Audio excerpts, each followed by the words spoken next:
Hey, it's Armin, and this is the second episode of Touching Grass. So nice to have you here.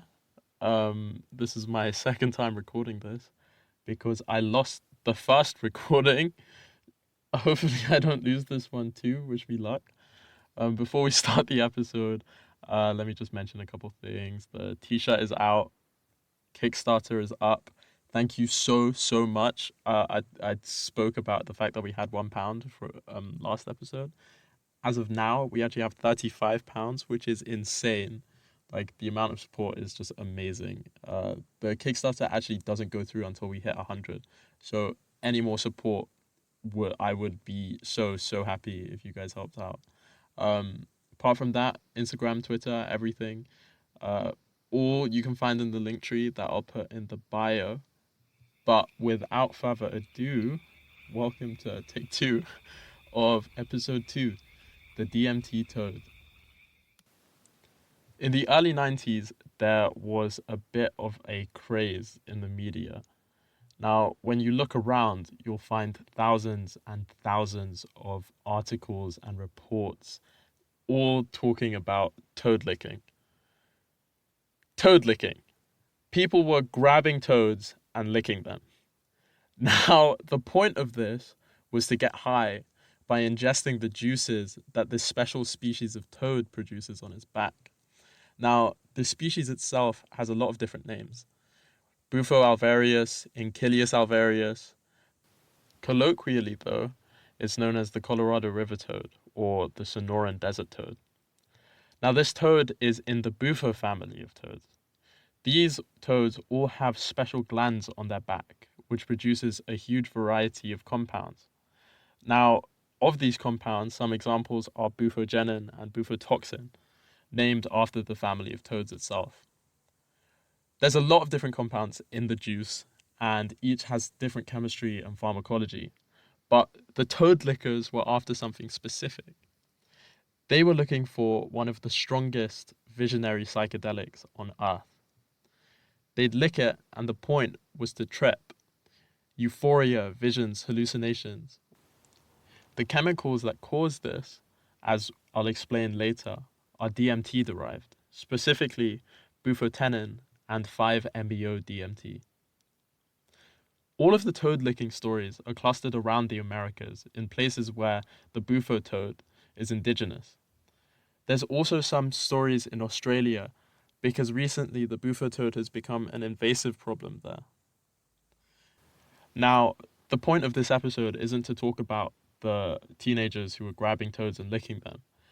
The point is to actually explain how there's a huge and rich history behind these toads. And actually, for thousands of years, the power of these toads has been known by indigenous groups across the world. What I want to talk about is these Mesoamerican cultures who recently we've been finding out have been using it for so long. The Aztecs, the Olmecs, the Mayans. There's so much history here. Toads are found everywhere in the bits and pieces left behind by these ancient societies. The symbol of the toad is actually a massive part of the mythology and the beliefs of these groups in Mesoamerica. And one thing that's really interesting is the way it's always associated with this idea of a mother goddess. Now, the archetype of a mother goddess is found all across the world. This idea of a feminine, fertile source of the earth and nature. This is actually something I do want to talk about in another episode.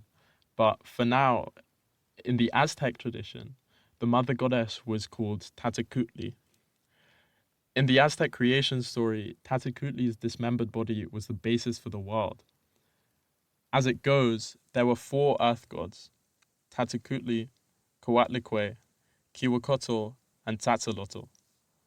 Now, Tatecutli was a sea monster. She embodied all of the chaos that came before the earth was created. There were supposedly 2 gods that descended from the heavens because they decided that such a horrible creature like Tatecutli shouldn't be allowed to roam the earth. They came down, they squared up to her, and after a long and violent fight, she was ripped to pieces. Supposedly, her upper half became the sky, and her lower half became the earth. Now, The other gods saw this and were angered by the way that she was butchered, and in respect, they decided that different parts of her should become the parts of the new world. Her skin became grass and flowers, her hair the trees and herbs, her eyes springs and wells, her nose hills and valleys, her shoulders the mountains, and her mouth the caves and rivers. In artifacts, Tatakutli is shown as a kind of toad creature with huge jaguar claws, a gaping mouth, and crocodile skin. In carvings, a lot of the time they show her with blood flowing out of her mouth or a knife between her teeth in reference to the fact that she thirsted for human blood. Sometimes they'd show her knees and elbows dressed with human skulls, and she'd wear a skirt made of human bones. Now, the Earth Mother being a toad isn't just true for the Aztecs. You actually find it across the various different indigenous groups in South America. The toad as a symbol is often associated with other animal features. Like I mentioned, she had jaguar claws and fangs. And you can see a lot of examples of this in archaeological findings. One of these examples is Yugos. Now, there was an old Disney film that I loved called The Road to El Dorado.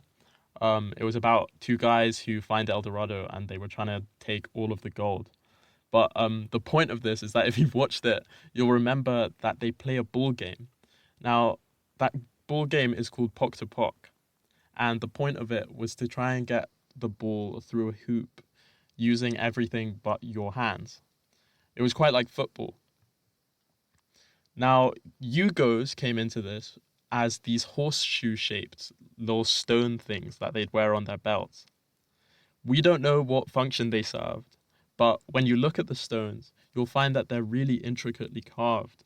And very, very often, you'll see that they depict toads. And archaeologists think that the toads are in reference to that same Earth Mother. This symbol of a toad is beyond any language barriers, any cultural barriers, or geographical barriers in South America. For some reason, there's a kind of similar vision of a transcendent toad god across the continent, and it props up in all of the effigies and art and symbols you see of the cultures. And it doesn't just stop there. There's actually hundreds of stories in different cultures with this same idea of a hero who's taught how to hunt by a toad woman. A toad woman who's identical to the earth goddess we just talked about. The toad woman mentors shamans, and she's a shaman herself.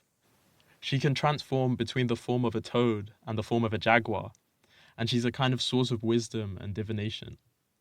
Now, as a note, I think it's important to talk about what a shaman actually is, because we're going to talk about them a lot, and we'll probably talk about them a lot in future episodes.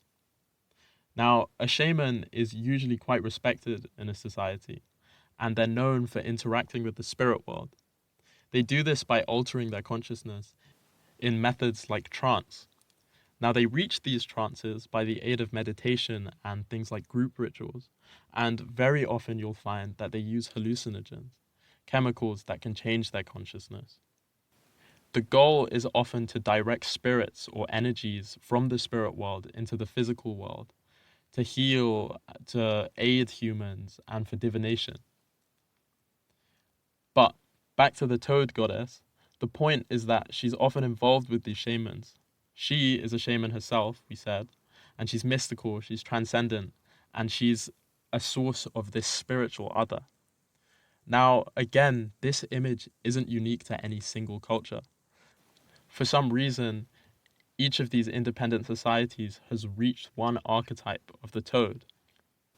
One paper I found described the toad goddess in a helpful way that I think sums up what the toad goddess was for all of these different cultures. It described her as a protector, a mentor, a foster mother, a teacher of hunting skills, a regenerator, but also a bringer of fire and death. In one tradition, the Earth Mother is one of the very few female gods they have. And her character really embodies the general idea of this toad goddess. She's really dualistic. She's really She's really dualistic. She's a creator and a cultivator, but she's also a figure of death and the underworld. She has a human form, which is this old grey-haired cannibal lady with huge breasts and a really swollen vulva as a symbol of how fertile the earth is. Her animal form isn't just a generic toad, though. We actually know that specifically she's depicted as the bufo toad, the toad that we started with. Really interestingly, there's parallels in other cultures further across the world about this kind of mystical toad. Now, in China and Japan, toads appear as magical helpers, as spiritual guides, and as well as demons. They present themselves as mentors and the alter egos of shamans. There's these amazing old stories of Japanese sages who went up into caves and mountains and were taught magic by these giant toads that lived there. You find it in Europe as well, with the idea of toadstools. Now, toadstools is that name given to the really famous red and white spotted mushroom. Now, the mushroom is called Amanita muscaria, or fly agaric. It's a hallucinogenic, and all across Europe it's associated with magic and transformation. Again, how did such a small and unassuming little creature become this global archetype of deep and rich mystical culture? People have been confused about this issue for so long. Archaeologists and anthropologists for ages have regarded it as like a mystery. But there is one explanation, and a lot of academics do support it. And it's all about the fact that these toads are psychedelic. The idea is that indigenous groups must have discovered the psychedelic potential of the toads, and by experimenting with them, they had these transcendental experiences from which the stories and symbols of toad gods and shamans were born. Now, do we actually know if these indigenous groups used it? It's a really controversial topic, but there is a huge amount of evidence in favor of it. There was an archaeologist called Jean Runquist who was uncovering this ancient Native American burial sites, and what she found was alongside the human remains, there were these skeletons of more than 10,000 toads. When they looked at the skeletons, they managed to identify the species, and it was none other than the Sonoran desert toad. Toads weren't just found in burial sites, though. They're found in sacrificial sites and also in pottery vessels. It's thought that the toads were put in these pots alongside a liquor that you can get from the bark of a tree and mixed with fermented honey as a drink. There's also records of this in person. There was a lot of European anthropologists back from like the 17th century who used to travel to South America and describe indigenous communities. I actually found one of these, and it's amazing because it's dated from like the 1750s. I'll read out what he says. 10 specimens of this toad are gathered. The parotoid glands are removed and ground into a thick paste. To this paste is added lime and the ashes of a plant called tamtwili, prepared by roasting the plant on a kamar. He goes on to talk about how they add water and they boil it overnight, they filter it with coconut fibers and add a whole lot of extra stuff. But the result, as he describes, is a hardened stone. Now, it's kept in the forest far away from humans, and they used to build these small huts, especially just to keep these drugs. Another theory is about the Olmec people. For a long time, there's this structure that has been discovered, which is a kind of water system of these U-shaped troughs. And on one side, there's a rain god, and on the other side, there's a duck statue. Supposedly, the water system was a way to provide grounds for these toads to reproduce and spawn, and to allow ducks to feed on them. In eating the toads, the ducks would filter out all of the poisonous compounds and actually build up DMT in their tissues. The theory goes that the people would then eat the duck ceremonially and access the hallucinogen. It's really interesting actually because these ducks are a massive theme in Olmec culture. There's masks and statues, and there's depictions of these shamans wearing duck costumes at rituals. Now, the idea of people using animals as a way of kind of like filtering out these drugs sounds insane, but when you look across the world, again, you see that this actually has been found. For example, there's a lizard in Peru that's eaten for its aphrodisiac properties. Now, the lizards get this by eating the fruit of a carob tree. Now, normally the fruit is inedible because it's poisonous, but the lizards metabolize it and filter out all of the bad stuff and are left with the things that are supposedly an aphrodisiac. There's another really cool example about the Siberian shamanic tribes, like the Koryak and the Yukagir.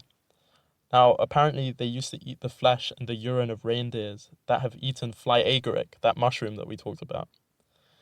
Through doing this, they become intoxicated, and the reindeer actually do as well. If you watch the reindeer eat the mushrooms, you'll see them dance around and run and sprint and roll about. Finally, there's a kind of psychedelic fish found off the coast of Peru called the borracho. Now, this translates to the drunken fish. It feeds on this toxic algae, and after eating it, its body converts it into these chemicals that are actually psychoactive. So when you eat the flesh of the fish, it's really hallucinogenic and supposedly it gets you high. Okay, so let's talk about DMT itself. I mentioned at the start of the episode about this compound called bufotenine. Now, that's the name that pharmacologists gave the compound 5-OH-DMT. This, as well as 5-MeO-DMT, give the toad its psychedelic aspect.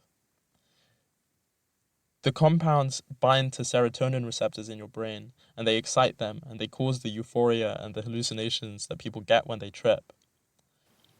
It's not just as easy as eating a bunch of DMT and tripping, though. Usually, our stomachs can break down DMT due to these enzymes called MAO. So, what you need is an MAO inhibitor. They stop the enzymes from working, and so DMT can reach our blood and then our brains, and then have all of its effects. It's amazing because these communities that were using DMT knew about the need to have this MAO inhibitor. Now, in the context of the toad, there's these things that are called snuffs, which you inhale through your nose that actually work as inhibitors and allow DMT to reach your brain. Licking the toad isn't your only option, actually. You can also smoke it if you collect the juice and dry it up. When done like this, the trip comes on instantly, within a few seconds. It's really intense, and it passes within around 10-15 minutes. DMT isn't just found in the toads, though. It's found all across the world, in plants and animals. We actually make it ourselves in our brains when we sleep. Some people think DMT is why we dream.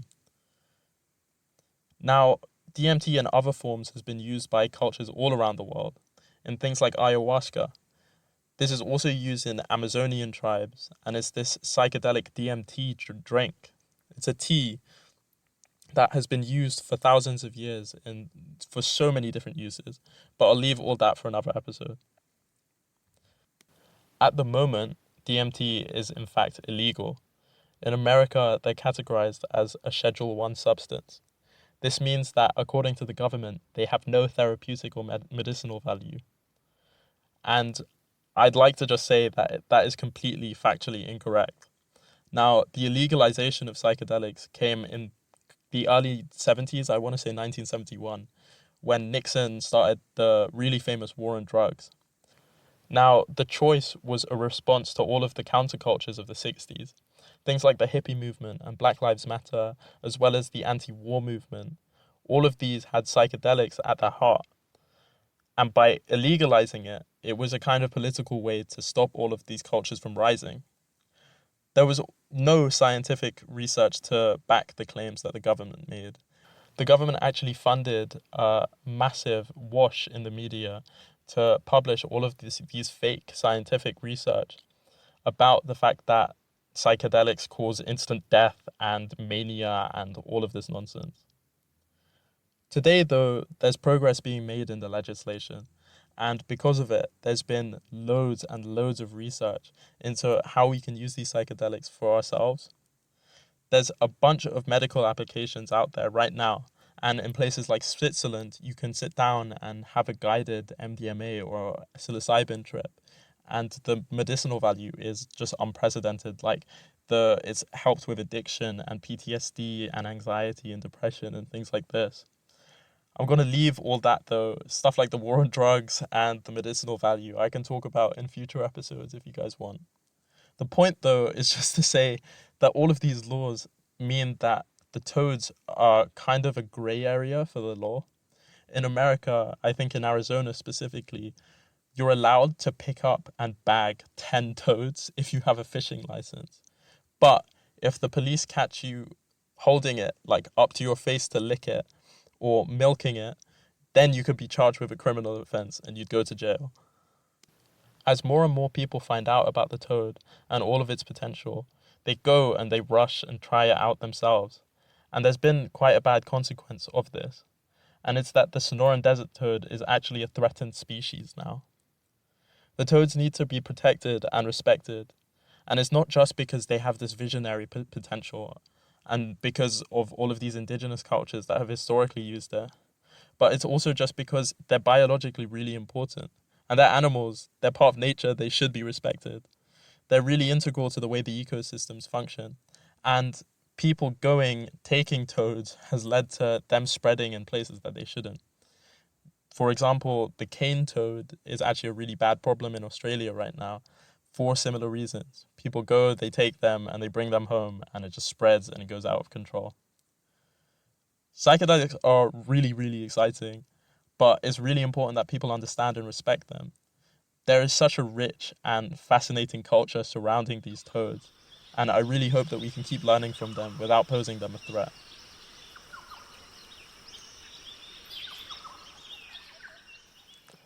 And that is episode 2. So thank you so much for listening again. Thank you for all of the support, like the Kickstarter. The fact I was just waking up one day and seeing that it's been like 35% funded was insane. I'm so happy about that. I really enjoyed making the t-shirt art for this episode, so I hope you guys like that as well. Um, Again, Linktree in bio. You can find everything you'll need. And I think that's it. So thank you so much, and I'll see you in episode 3, the Bardo Loops.